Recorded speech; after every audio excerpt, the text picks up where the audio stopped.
Bismillahirrahmanirrahim.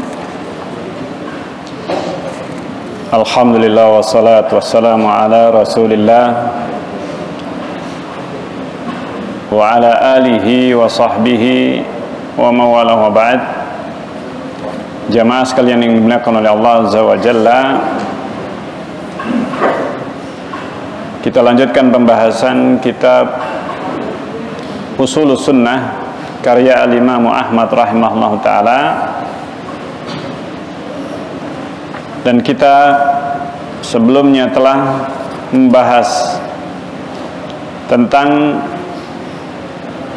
prinsip yang kelima atau poin kelima dalam kitab Ushulus Sunnah, yaitu meninggalkan perdebatan dan duduk dengan ashabul ahwa atau ahlul bid'ah, para tokoh ahlul bid'ah.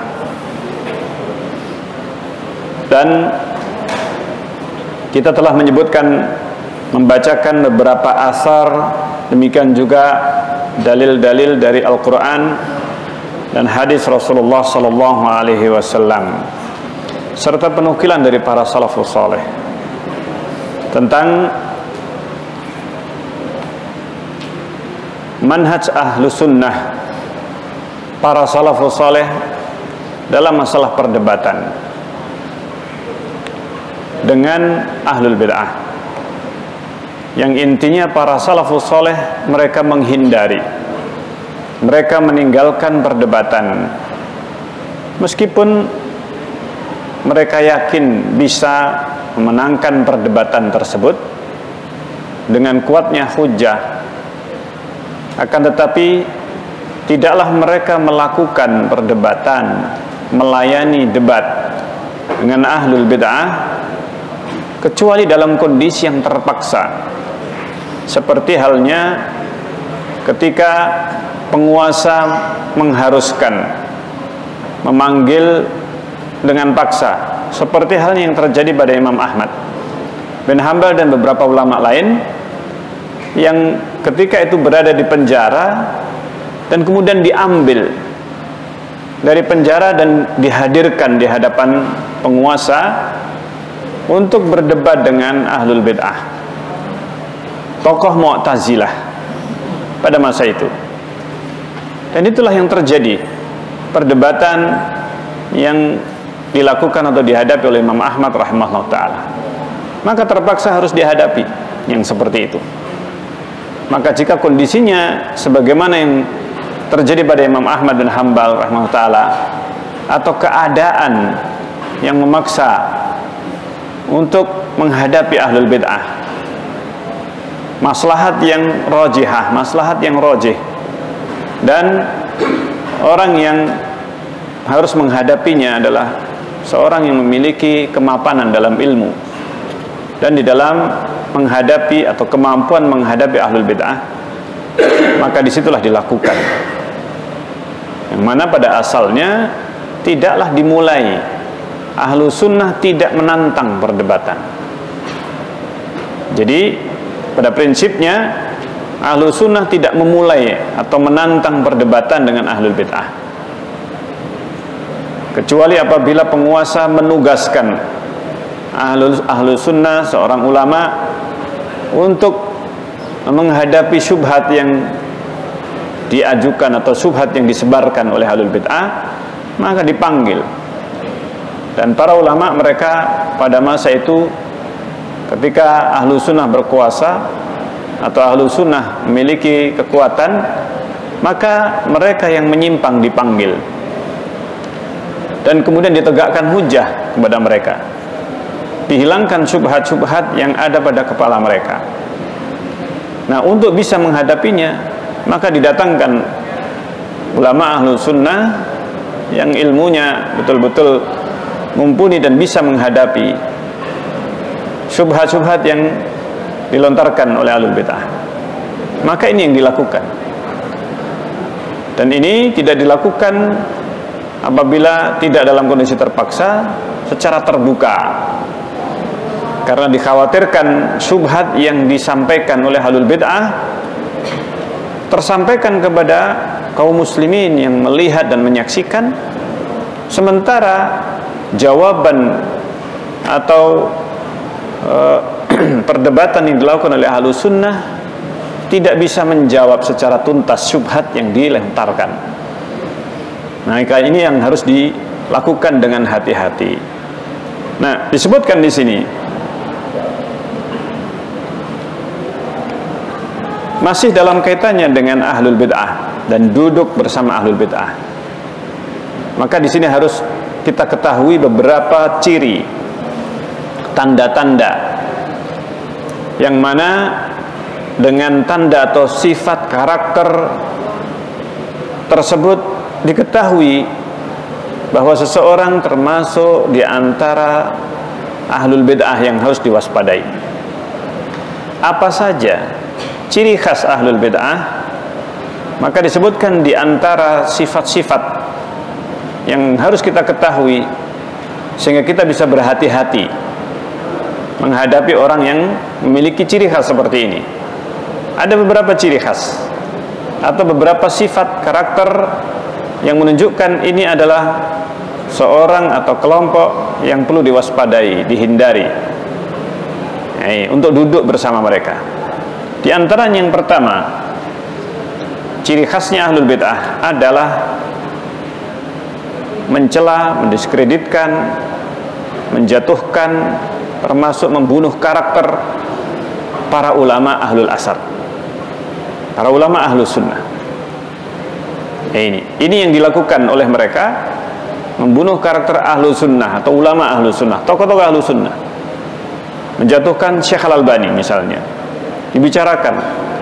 Nah, sekarang ini atau mulai beberapa waktu yang lalu, beberapa tahun atau beberapa belas tahun yang lalu, muncul kelompok yang membicarakan akidah Syekh Al-Albani, menuduh Syekh Al-Albani dengan tuduhan murji'ah. Ini salah satu di antara tanda-tanda. Jadi membicarakan tentang akidah Syekh Al-Albani rahimahullah ta'ala, yang mana para ulama sejaman dengan Syekh Al-Albani dan yang setelahnya tidak pernah dikenal para ulama yang membicarakan Syekh Al-Albani rahimahullah ta'ala. Tetapi muncul dari sebagian kelompok yang tidak dikenal, sebagai ulama, membicarakan akidah Syekh Al-Albani. Sehingga ditanyakan kepada para ulama, Syekh Utsaimin rahimahullah ta'ala dan beberapa ulama yang lain, tentang adanya informasi atau bermunculan berita desas-desus tentang adanya pemahaman irja dalam kitab-kitab Syekh Al-Albani. Maka salah satu di antaranya Syekh Utsaimin rahimahullah ta'ala. Salah satunya Syekh Utsaimin yang ditanya tentang Syekh Al-Albani dan pemahaman irja. Maka dijawab oleh Syekh Utsaimin rahimahullah ta'ala, ada dua kemungkinan.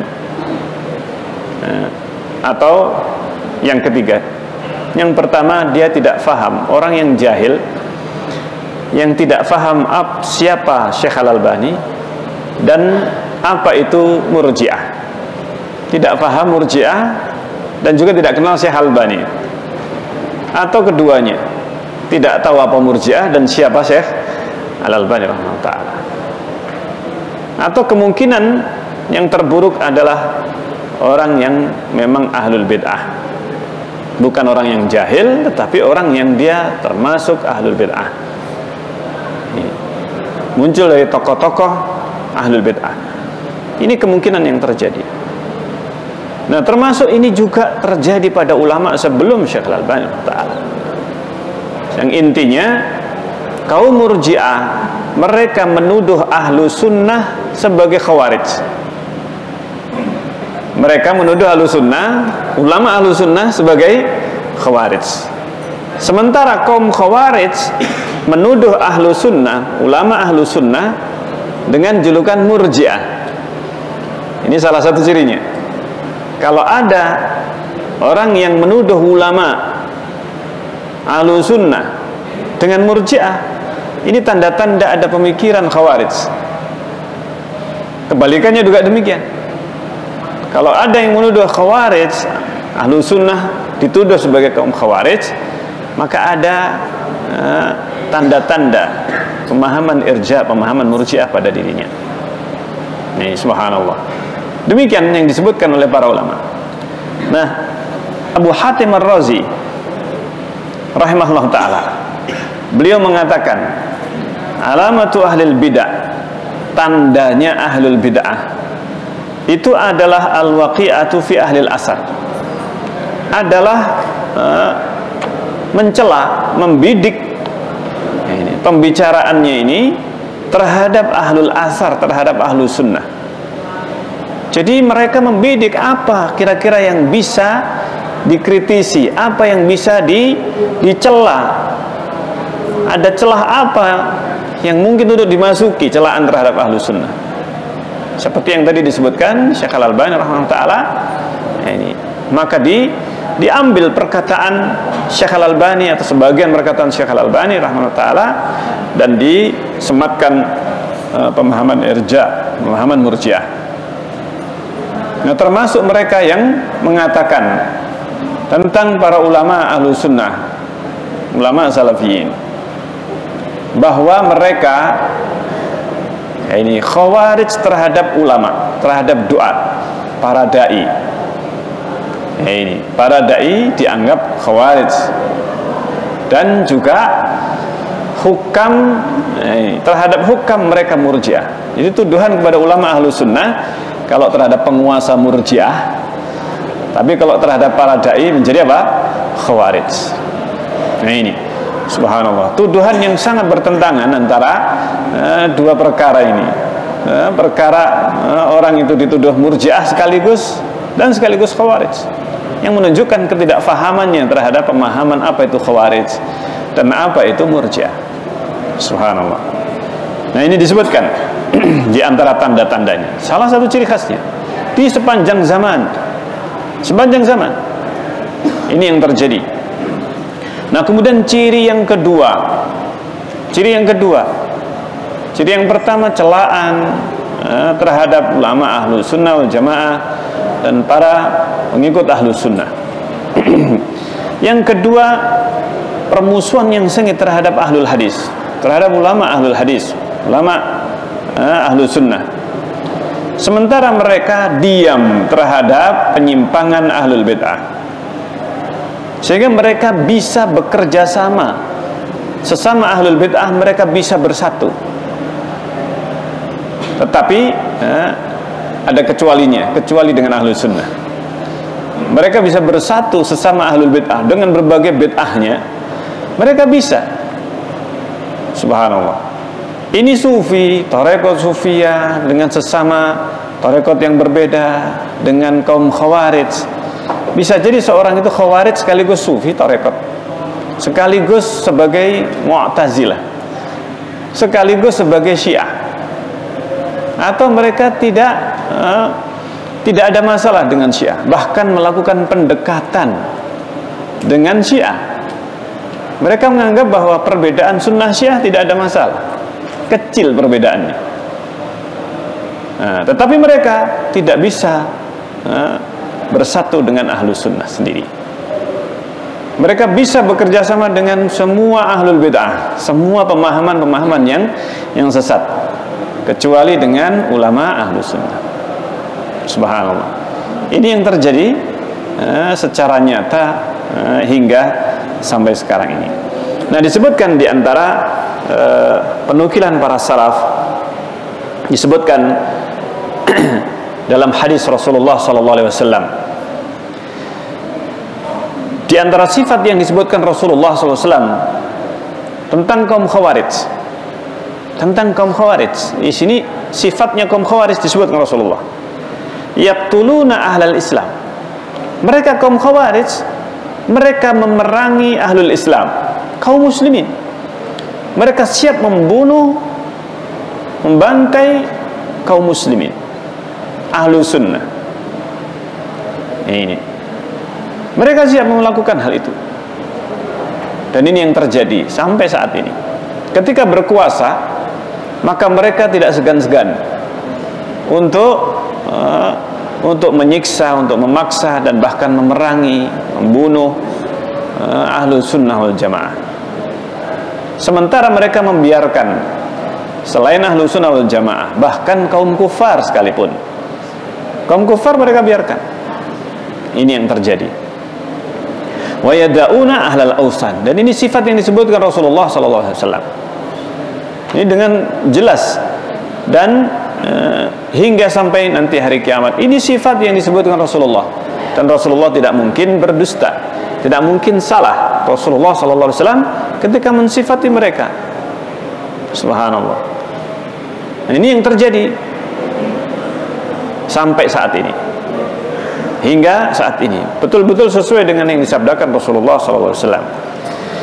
Dan disebutkan oleh Abu Utsman As-Sabuni rahimahullah ta'ala, alamatul bid'ah ala ahliha badiyah, tandanya kebid'ahan pada ahlul bid'ah itu sangat nyata, kelihatan zahirah, sangat nyata. Wa abharu ayatihim, dan tanda mereka yang paling nampak jelas. Wa alamatihim, dan tanda-tandanya yang demikian jelasnya adalah syiddatu mu'adatihim, sangat keras permusuhan mereka, li hamalati akhbarin nabi, kepada para pembawa berita nabi, hadis-hadis nabi sallallahu alaihi wasallam, wa ihtiqarihim lahum, dan ihtiqar, mereka merendahkan, menghinakan, bahkan membodoh-bodohkan ulama ahlul hadis. Ini kalau bahasanya sekarang membahlulkan, ya. Dan ini terjadi. Ini terjadi sampai sekarang. Ungkapan itu demikian mudahnya di dalam lisan mereka ketika mengucapkan terhadap ulama ahlu sunnah, bukan orang awam ahlu sunnah, tapi ulama ahlu sunnah, dengan ucapan bodoh, dengan ucapan berbagai macam ungkapan yang artinya adalah pembodohan terhadap mereka. Subhanallah. Ini kalau Syekh Albani dianggap bodoh, Syekh bin Baz, sekelas mereka para ulama, dan di zaman Imam Ahmad bin Hanbal, di zaman para ulama yang mereka adalah ulama, maka apalagi kalau seandainya kaum muslimin, orang awam, terlebih lagi. Dan yang membodohkan bukan hanya tokoh-tokohnya saja, tapi diikuti oleh para muqallidnya, para muqallid, orang-orang yang bertaklid kepada mereka. Dan ini disebutkan wahdiqaruhum lahum wa tasmiyatuhum iyahum hasyawiyah, dan mereka, dan ini sampai sekarang ternyata mereka menjuluki, menamakan, menjuluki mereka para ulama ahlu sunnah hasyawiyah. Hasyawiyah ini kalau diterjemahkan apa ya? Hasyawiyah artinya ampas atau buangan. Ini hasyawiyah, sesuatu yang sifatnya tidak ada nilainya. Hasyawiyah, la haula wala quwwata illa billah.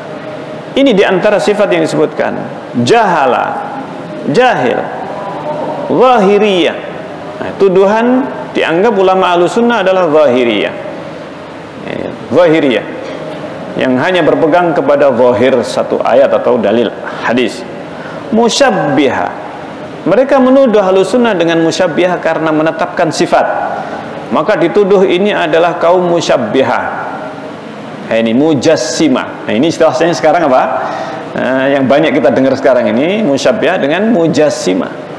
Istilah mujassimah ini sekarang muncul lagi, padahal ini sudah tenggelam di masa-masa sebelum ini. Tapi di akhir zaman sekarang ini, akhir-akhir ini mulai bermunculan lagi istilah mujassimah kepada ahlu sunnah, kepada salafiyin. Mujassimah karena apa? Menetapkan sifat maha tingginya Allah. Allah maha tinggi, Allah di istiwa di atas arsy, maka dianggap yang menetapkan istiwanya Allah di atas arsy mujassimah.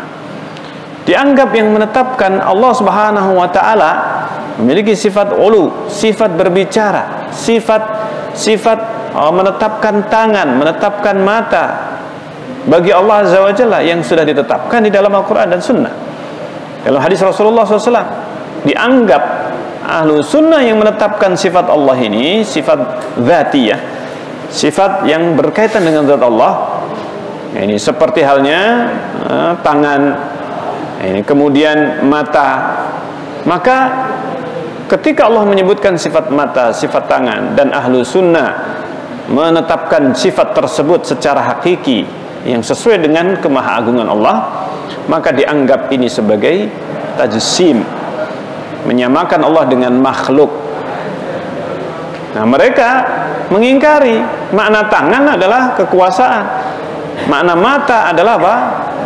Allah maha melihat. Nah, ini adapun mata maka tidak boleh. Sebagian yang lain lebih parah lagi. Ini mereka, sebagian di antara mereka mengkafirkan Mujassimah. Subhanallah. Dan ini terjadi, dan sekarang mulai bermunculan lagi kalimat Mujassimah ini. Kalimat Mujassimah terhadap ahlu sunnah yang menetapkan Allah beristiwa di atas arsy, Allah maha tinggi. Ini akidah Mu'tazilah. Tapi yang mereka mengaku Asy'ariyah, tetapi dalam akidah ternyata mereka mengambil akidah Mu'tazilah ini. Dan itulah yang terjadi pada zaman Imam Ahmad bin Hanbal ketika menetapkan sifat kalamullah, firman Allah, menetapkan Al-Quran sebagai kalamullah, menetapkan sifat ulu, sifat maha tinggi Allah. Ini dianggap tajsim, dianggap mujassimah. Dan itu bahasa Mu'tazilah pada masa itu. Subhanallah. Dan itu diulangi lagi sekarang ini. Istilah tajsim, istilah mujassimah, ini diulangi lagi.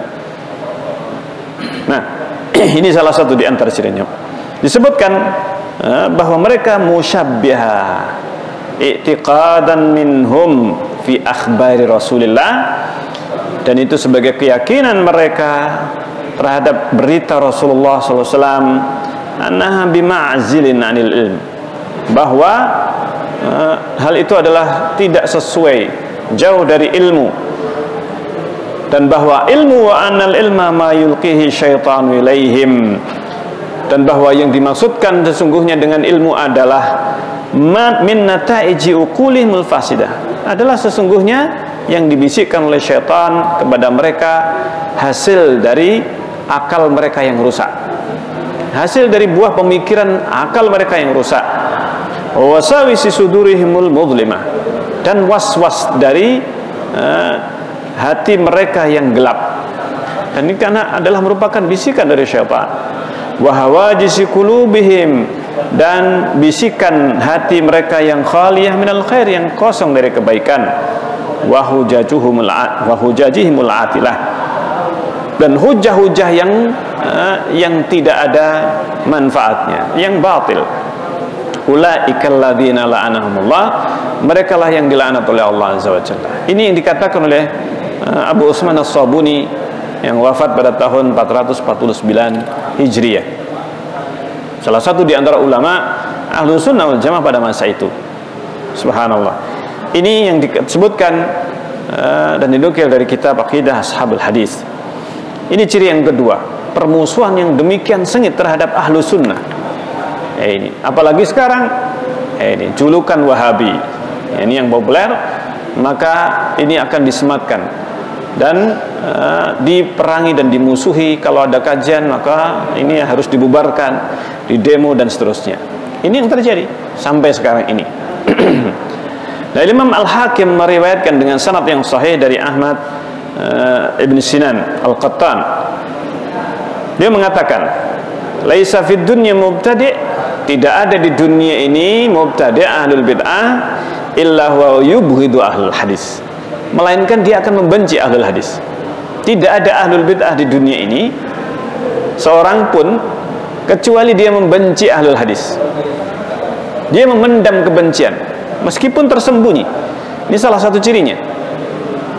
Salah satu cirinya di sini, yaitu memendam kebencian terhadap ahlul hadis. Apabila idabtada ar-rajulu, apabila seseorang itu melakukan bid'ah, ini ada bid'ah dalam hatinya, terutama bid'ah akidah ini. Ada bid'ah dalam hatinya, nuzi'at halawatul hadis min qalbi. Akan dicabut manisnya hadis dalam hatinya. Sehingga ketika dibacakan hadis, nggak tahan mendengar hadis Rasulullah. Nggak tahan. Kenapa? Karena dalam hadis Rasulullah SAW, cukup hadis-hadis Rasulullah itu membantah ucapan-ucapan mereka. Kalau seandainya disampaikan hadis Rasulullah tentang jariyah, yang ditanya oleh Rasulullah SAW, Aina Allah, di mana Allah? Allah fis sama. Dan hadis-hadis tentang penetapan firman Allah Azza wa Jalla, dibacakan hadis-hadis yang membantah secara langsung syubhat mereka, mereka tidak tahan. Bahkan sebagian di antara mereka yang memiliki sedikit ilmu hadis, ada pengetahuan hadis, mereka berusaha untuk melemahkan hadis itu dengan berbagai cara. Dan mereka kemudian mengangkat hadis-hadis yang lemah, meskipun hadisnya sangat lemah, dengan berbagai cara diangkat sampai disahihkan. Ini yang luar biasa. Nah, disinilah letaknya salah satu di antara cirinya. Sehingga kebencian terhadap ahlul hadis ini sedemikian besar. Makanya proyek besar untuk memurjiahkan Syekh Al-Albani ini salah satu tujuannya apa? Karena kitab-kitab Syekh Al-Albani rahimahullah ta'ala sampai sekarang menjadi rujukan di seluruh dunia. Kitab-kitab takhrij hadis Rasulullah SAW yang ditulis oleh Syekh Al-Albani, silsilah sahihah, silsilah dha'ifah, kemudian sahih Abu Dawud, sahih Tirmidzi, dan seterusnya. Karya-karya Syekh Al-Albani ini kalau sudah dibidik Syekh Al-Albani, dijatuhkan Syekh Al-Albani, maka otomatis seluruh tulisan karya Syekh Al-Albani akan mereka jadikan senjata. Subhanallah. Dan ini yang perlu kita berhati-hati. Sehingga celaan kepada seorang ulama ini bukan perkara yang ringan, perkara ringan. Tapi mereka mempunyai tujuan, di balik celaan terhadap Syekh Al-Albani, di balik celaan terhadap Syekh bin Baz rahimahullah ta'ala. Ini. Kemudian disebutkan Abu Nasr Al-Faqih rahimahullah ta'ala mengatakan, laisa syai'un athqalu ala ahli al-ilhad, tidak ada sesuatu yang lebih berat terhadap ahlul ilhad, terhadap kaum mulhid, wala abghadu ilaihim, dan tidak lebih dibenci oleh mereka, min sama'il hadis, daripada mendengar hadis. Karena itu majelis hadis paling dibenci. Karena itu majelisnya ahlul bid'ah, majelis ahlul bid'ah, mereka ini lebih memilih kajian-kajian yang tidak dibacakan di situ hadis. Subhanallah. Maka di sini, karena ini ada perkara berat, banyak hadis-hadis yang bertentangan dengan pemikiran, dengan akidah mereka. Hadis-hadis yang sahih, wa riwayatihi bi isnadihi, dan riwayat dengan sanad. Jadi mendengar sanad itu sudah merupakan kebosanan tersendiri bagi mereka ahlul bid'ah. Sementara para ulama manhajnya adalah ketika menyebutkan hadis dalam tulisan karya-karya mereka, ini disebutkan sanad. Dan inilah yang merupakan manhaj al-isnadu minad din, kata Ibnu Sirin rahimahullah ta'ala, Ibnu Mubarak rahimahullah ta'ala, sanad itu bagian dari agama. Sanad ini bagian dari agama. Fandur aman ta'khudun dinakum, lihatlah dari mana kalian mengambil agama kalian. Nah, Abu Usman As-Sabuni juga mengatakan, ana ra'aitu ahlal bid'ah min fi hadhil asma. Ini, saya melihat ahlul bid'ah fi hadhil asma allati laqabu biha ala sunnah. Ketika mereka menyematkan julukan-julukan yang mereka bikin terhadap ahlu sunnah, salaku fiha maslakal musyrikin. Mereka seperti halnya melakukan seperti yang dilakukan kaum musyrikin ma'a Rasulillah, terhadap Rasulullah. Jadi mereka kaum musyrikin membuat julukan terhadap Rasulullah supaya orang lari dari Rasulullah. Jadi mereka bahkan menyampaikan julukan itu kepada orang yang tidak kenal sama sekali dengan Rasulullah. Orang yang datang bangsa Arab itu setiap tahun mereka datang ke Makkah untuk menunaikan ibadah haji dan umrah sepanjang tahun, terutama pas musim haji. Maka mereka, tokoh-tokoh Quraisy, tokoh-tokoh kaum musyrikin pada masa itu, mereka mendatangi kabilah-kabilah atau orang-orang yang beribadah haji. Mereka menginformasikan tentang Rasulullah, tentang Muhammad. Kalau ada orang yang namanya Muhammad menyampaikan sesuatu kepada kalian, jangan diterima. Ini jangan kalian ikuti. Dia seorang penyihir atau seorang penyair gila. Subhanallah. Padahal mereka tahu. Ini, mereka tahu bahwasanya Muhammad bukan orang yang gila, bukan penyair, bukan tukang sihir. Tapi mereka membuat julukan itu supaya orang lari yang penting dari Rasulullah SAW. Karena Rasulullah juga berdakwah, berusaha mengajak manusia yang datang berhaji.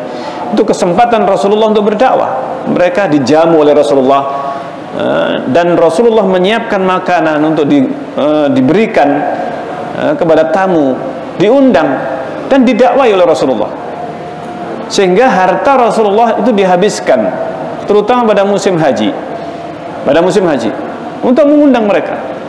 Tapi demikianlah bangsa Arab sudah gembosi duluan. Nah, ini sudah memberikan pagar, bahasa kita sekarang ini sudah dipageri dengan informasi yang sudah disebarkan bahwa ini adalah Muhammad, hati-hati, gila, penyair, penyihir, kadzab, pendusta. Padahal mereka tahu Rasulullah bukanlah pendusta. Mereka sendiri yang menjuluki Rasulullah dengan Al-Amin. Tapi demikianlah, maka ahlul bid'ah ketika melakukan hal ini terhadap ahlu sunnah, persis sebagaimana yang dilakukan kaum musyrikin terhadap Rasulullah SAW. Ini tujuannya membuat orang lari, Ini julukan Wahabi, tidak suka sholawat. Tidak suka apa? Sholawat, membenci Rasulullah. Bayangkan, mana ada yang benci Rasulullah, membenci sholawat. Tapi demikianlah, yang penting orang lari, dari ahlu sunnah. Dan ini yang terjadi, dilakukan oleh mereka. Demikian mudah lisan mereka membuat julukan Wahabi dan seterusnya, dengan sifat-sifat yang mereka tuduhkan. Ini subhanallah. Nah, mereka berani demikian mudahnya berdusta, membuat berita hoax. Ini sedemikian mudah bagi mereka. Yang penting jatuhkan ahlu sunnah. Nah ini fa innahum in iqtasamul qawla fihi, mereka bersumpah, fasammahu ba'duhum sahira, sebagian membuat julukan Rasulullah adalah sahir, tukang sihir, wa ba'duhum kahinan, sebagian yang lainnya kahin, yaitu dukun. Muhammad itu dukun, subhanallah. Wa ba'duhum syairan, yang lainnya mengatakan Muhammad itu penyair. Dan wabatuh majnunan, mengatakan gila, bahkan disambung penyair gila. Subhanallah. Ketika mereka membacakan ayat Al-Quran, ini penyair gila. Jadi membuat syair yang tidak sesuai dengan kaidah syair mereka. Karena Al-Quran ketika disebut syair, bahasanya yang indah, ini bukan syair. Nah, disitulah mereka membuat pagar-pagar ini supaya orang ketika mendengar ayat Al-Quran, mereka sudah mempunyai informasi yang lebih dulu untuk menghalangi mereka mendapatkan hidayah. Waba'duhum maftunan, ada sebagian mereka yang mengatakan Muhammad itu maftun. Nah, ini terfitnah. Nah, ini matnun itu apa? Kena jin. Nah, ini terfitnah dengan pengen terkenal. Nah, ini pengen syuhrah dan sebagainya. Pengen terkenal saja, bikin sensasi kata mereka. Hanya untuk bikin sensasi dan seterusnya. Ini julukannya. Bahkan mereka mengatakan sebagian mukhtaliqan kadzaban. Ini suka membuat perkara baru. Nah, ini kadzab, pendusta. Padahal mereka tahu Rasulullah adalah seorang yang bisa dipercaya, tidak pernah berdusta sebelumnya. Tapi dalam rangka untuk menjauhkan manusia dari Rasulullah SAW, mereka siap untuk melakukan seperti itu. Mereka siap berdusta dan mereka tahu mereka berdusta. Maka Nabi SAW dari tuduhan itu semuanya sangat jauh. Rasulullah terbebas dari semuanya, baik itu syair, sihir, dusta, ini gila dan sebagainya. Rasulullah SAW tidak lain melainkan illa rasulan mustafan nabiyya. Rasulullah adalah seorang nabi, seorang rasul. Allah berfirman, undur kaifa darabu lakal amsal fadallu fala yastati'una sabila. Mereka berusaha bagaimana mereka membuat berbagai permisalan, tuduhan, julukan pada Rasulullah. Mereka tersesat, tidak mendapatkan jalan petunjuk. Demikianlah ahlul bid'ah. Kadzalikal mubtadi'ah khadalahumullah, kata As-Sabuni. Allah menghinakan mereka, iktasamul qaul fi jumlati akhbari. Mereka bersumpah, mengucapkan kalimat-kalimat yang dusta terhadap hamalati akhbari, para ulama yang membawa hadis Rasulullah dan para penukil hadis-hadis Rasulullah SAW. Mereka jatuhkan para perawi hadis yang mereka bisa dijadikan teladan, yang mereka mendapatkan petunjuk, berada di atas petunjuk dengan sunnah Rasulullah SAW. Mereka menyebutnya hasyawiyah, menyebutnya mereka adalah kelompok yang terbelakang, kelompok yang bodoh, kelompok yang tidak faham dengan agama ini, tidak faham dengan inti dari agama ini. Ini julukannya. Mereka menjuluki juga dengan musyabbihah, mujassimah kalau sekarang ini. Sekarang julukannya mujassimah. Sementara ashabul hadis adalah sangat jauh dari berbagai tuduhan ini semuanya. Mereka bersih dari tuduhan-tuduhan yang disematkan, bari'ah, zakiyah, naqiyah. Mereka bersih dari semua tuduhan yang disematkan. Walaisu illa ahla sunnah. Tidak lain sebenarnya mereka kecuali adalah ahlu sunnah al-mudiyah wasiratil mardiyah. Ahlu sunnah yang terus bercahaya dan yang memiliki sirah yang diridhai. Wasubul sawiyah, dan jalan yang lurus. Wal hujajil balighatil qawiyah, dan mereka mempunyai hujah yang balighah, yang kuat. Qad wafaqahumullah, Allah telah memberi taufik mereka azza wa jalla.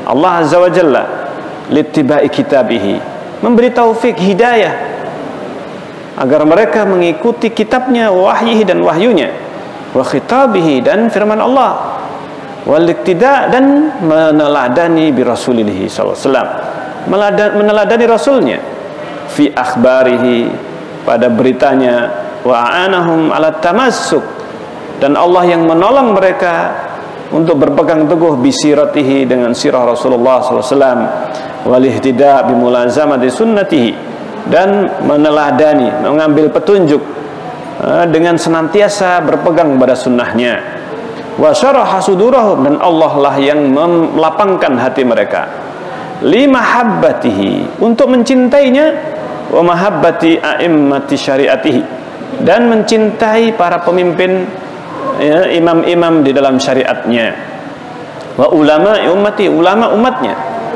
wa man ahabba qauman, dan barang siapa yang mencintai suatu kaum, fahuwa ma'ahum yaumal qiyamah, maka dia akan bersama mereka pada hari kiamat.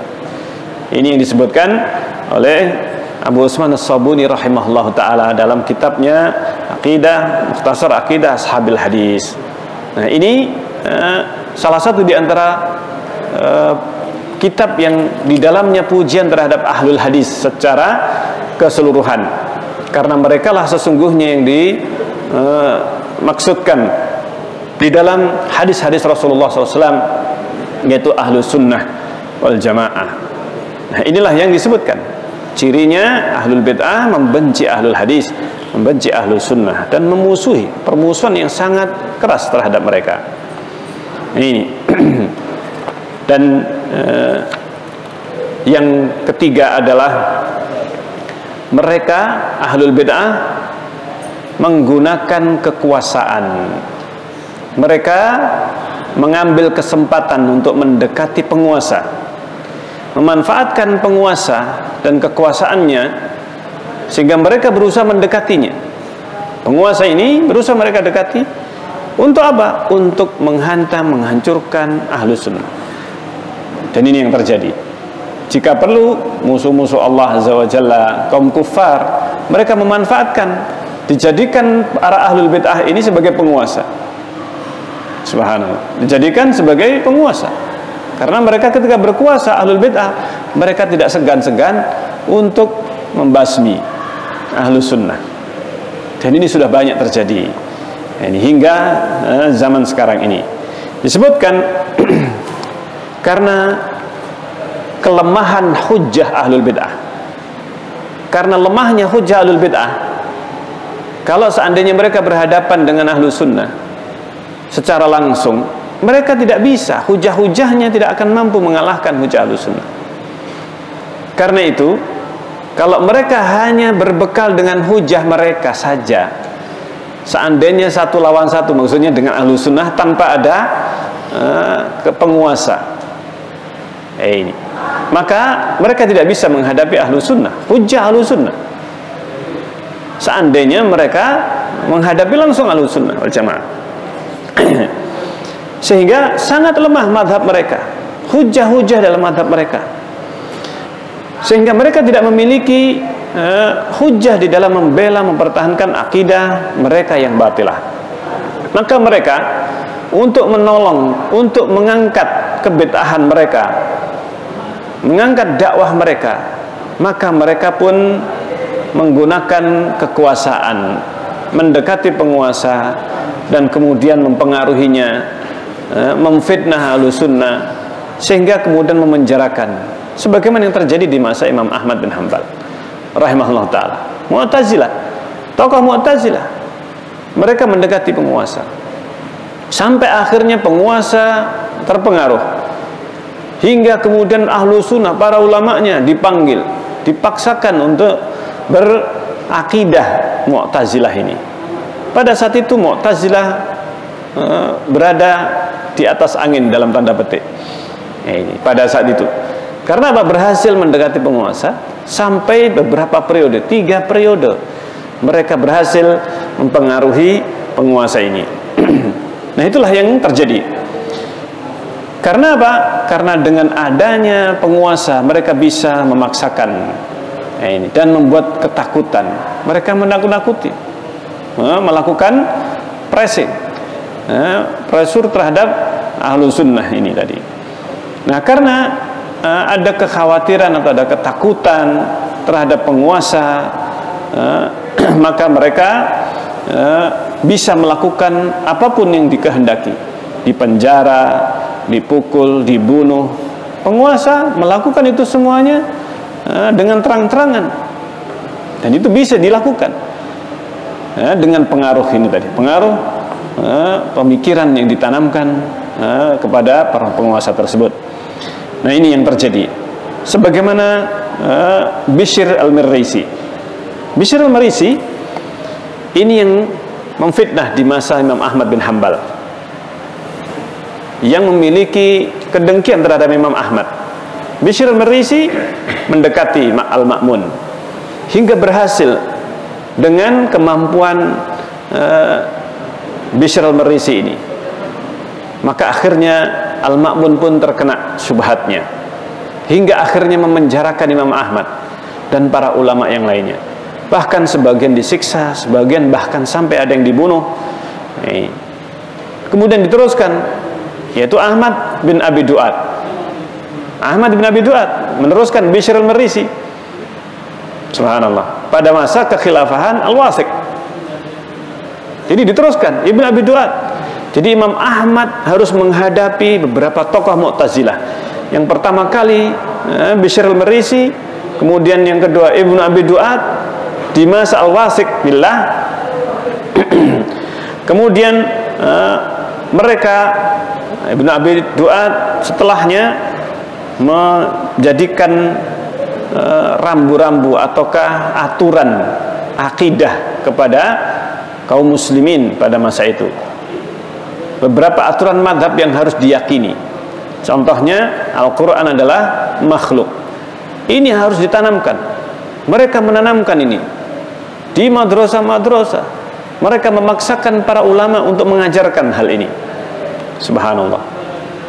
Ini yang terjadi, yang belum pernah ada sebelum zamannya Imam Ahmad bin Hanbal, ujian yang lebih berat dalam hal akidah ini. Tidak pernah ada sebelumnya yang dilakukan, yang mereka melakukan hal itu, kecuali setelah mereka berkuasa, kaum Mu'tazilah ini. Sampai akhirnya memaksakan akidah Mu'tazilah kepada kaum muslimin. Sampai kaum muslimin mereka merasakan pada masa itu ujian yang berat, apalagi para ulama, dan itu berlangsung lama.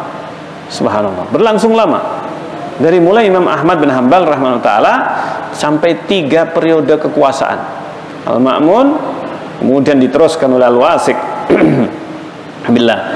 Nah ini sehingga ahlul bid'ah, kalau mereka itu tidak bisa menyebarkan akidah mereka dengan hujah, maka mereka memanfaatkan kekuasaan ini dengan penguasa, sehingga dengan penguasa mereka lebih bisa diterima dengan cara terpaksa. Ini karena itulah banyak yang masuk ke dalam dakwah ahlul bid'ah itu, ini awalnya adalah karena kekuasaan. Ini ketika sudah ditutupi ahlu sunnah, ini kajian-kajian ahlu sunnah pada masa Imam Ahmad bin Hanbal, mereka para ulama dilarang, dicekal, sehingga kajian-kajian mereka sudah tidak ada di masjid, dan mereka memasukkan ke masjid-masjid ahlu sunnah tokoh-tokoh Mu'tazilah pada masa itu. Tetapi Allah Subhanahu wa ta'ala menjaga kaum muslimin pada masa itu. Mereka masih menunggu Imam Ahmad bin Hanbal. Luar biasa. Imam Ahmad bin Hanbal sudah berada di hati kaum muslimin pada waktu itu, sehingga tidak mempan. Banyak kaum muslimin yang mereka sudah mengetahui ini adalah satu paksaan. Mereka menunggu Imam Ahmad bin Hanbal. Dan Imam Ahmad bin Hanbal seandainya mengambil rukhsah keringanan, maka ada salafnya Ammar bin Yasir. Akan tapi Imam Ahmad bin Hanbal tidak mau selamat dari siksaan, selamat dari ancaman pembunuhan, tetapi akibatnya kaum muslimin tersesat karena Imam Ahmad terpaksa harus mengucapkan kalimat batil. Imam Ahmad tidak menghendaki. Tetap Imam Ahmad bertahan mengatakan dan mengucapkan kalimat hak, hingga akhirnya mereka yang kemudian satu demi satu khalifah atau penguasa yang ada pada masa itu meninggal. Al-Ma'mun meninggal, Al-Wasik, kemudian berikutnya, sampai akhirnya yang terakhir Imam Ahmad terbebas. Imam Ahmad bin Hanbal terbebas darinya. Masya Allah. Dan ini bukanlah sesuatu yang terjadi sekali dua kali, tapi demikianlah dalam sepanjang sejarah ujian terhadap para ulama, diantaranya yang paling terkenal ujian Al-Quran makhluk di zaman Imam Ahmad bin Hanbal, hingga beliau dijuluki sebagai Imam Ahlu Sunnah wal Jamaah. Dan itu terjadi pada masa Syekhul Islam Ibnu Taimiyah rahimahullah ta'ala, Syekh Muhammad bin Abdul Wahhab rahimahullah ta'ala, kemudian seluruh ahlul haq di seluruh penjuru dunia. Mereka para ulama ahlu sunnah banyak yang diuji dengan berbagai ujian yang serupa dengan apa yang dialami oleh Imam Ahmad bin Hanbal rahimahullah ta'ala. Imam Syatibi rahimahullah ta'ala mengatakan ala tara ahwal mubtadi'ah fi zaman tabi'in, tidakkah kau melihat bagaimana keadaan ahlul bid'ah di masa tabi'in, wa fima ba'da dzalika, dan yang setelahnya. Ini kata Imam Syatibi. Imam Syatibi seorang ulama Syafi'iyah. Beliau mengatakan talabbasu bisalatin, mereka mendekati penguasa. Mereka mendekati penguasa, waladu bi ahli dunya, dan mereka mendekati ahlu dunya, orang-orang yang kaya, orang-orang yang memiliki kekayaan. Mereka dekati penguasa, orang kaya, didekati, dipengaruhi. Masya Allah. Nah ini, wa man lam yaqdir ala dzalika istakhfa bi bid'atih. Kalau mereka tidak mampu melakukan pendekatan kepada penguasa dan ahlu dunya, maka mereka menyembunyikan bid'ahnya.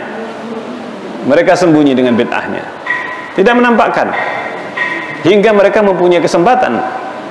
Nah ini, wa haraba biha an mukhalatatul jumhur. Orang yang tidak mampu ini, maka mereka menyendiri, menghindari orang, menyembunyikan keyakinan mereka, menyebarkan secara sembunyi-sembunyi. Ini ahlul bid'ah. Makanya salah satu ciri yang juga menjadi ciri ahlul bid'ah, ketika mereka menyebarkan bid'ahnya, mereka sembunyi-sembunyi, menggunakan sirriyah. Jadi mereka menyebarkan pemahaman mereka itu dengan cara apa? Sir. Tidak disebarkan di hadapan orang banyak, tapi bisik-bisik, bahasa kita. Ini bisik-bisik, diajarkan secara tertutup, halakoh-halakoh terbatas. Di situ ditanamkan kebid'ahan, ditanamkan pemahaman dan keyakinan mereka, sampai akhirnya banyak tersebar, baru mereka akan menampakkan keyakinan mereka. Meskipun mereka sudah besar, tapi mereka tetap menjalankan ini, tetap menjalankan sirriyah, penyampaian pemahaman mereka ini secara apa? Tersembunyi. Ini yang terjadi. Nah, inilah yang disebut kalau dalam bahasa Syiah dengan taqiyah, kalau dengan bahasa Haraki dengan bahasa Tauriyah, yang hakikatnya dekat dengan taqiyah ini. Jadi mereka menggunakan Tauriyah, mereka menggunakan bahasa-bahasa yang ambigu, yang sebenarnya dibutuhkan kejelasan dalam penyampaian agama ini, tidak bisa ambigu. Nah, tetapi mereka menggunakan itu dalam rangka menyebarkan pemahaman mereka. Taib. Jadi ini yang bisa kita bahas dalam kesempatan kita kali ini. Masih ada satu dua ciri khas yang disebutkan oleh para ulama. Insyaallah kita akan lanjutkan dalam pembahasan yang akan datang biidznillah taala, dan semoga ini bagi kita untuk bisa memahami apa yang terjadi hingga saat ini, bahwa ciri-ciri itu tidak berubah, hanya berganti nama. Nah, ini bentuknya, tetapi sebenarnya hakikatnya adalah sama. Kebencian terhadap ahlu sunnah, kemudian permusuhan dan julukan-julukan atau menjatuhkan, membunuh karakter tokoh-tokoh ahlu sunnah, para ulama. Nah, ini kemudian mereka demikian beratnya mendengar hadis Rasulullah SAW dengan sanadnya, dengan pemahaman yang disampaikan dari para salafus soleh. Ini yang paling berat didengar oleh mereka. Ini. Sehingga mereka berusaha untuk memanfaatkan penguasa, kekuasaan, ini, untuk menghapuskan ahlu sunnah, seandainya mereka mampu melakukannya. Baik, insyaallah kita akan lanjutkan dalam pembahasan yang akan datang biidznillah taala. Kita akhiri subhanakallahumma rabbana wa bihamdik asyhadu an la ilaha illa anta astaghfiruka wa atubu ilaik. Wassalamualaikum warahmatullahi wabarakatuh.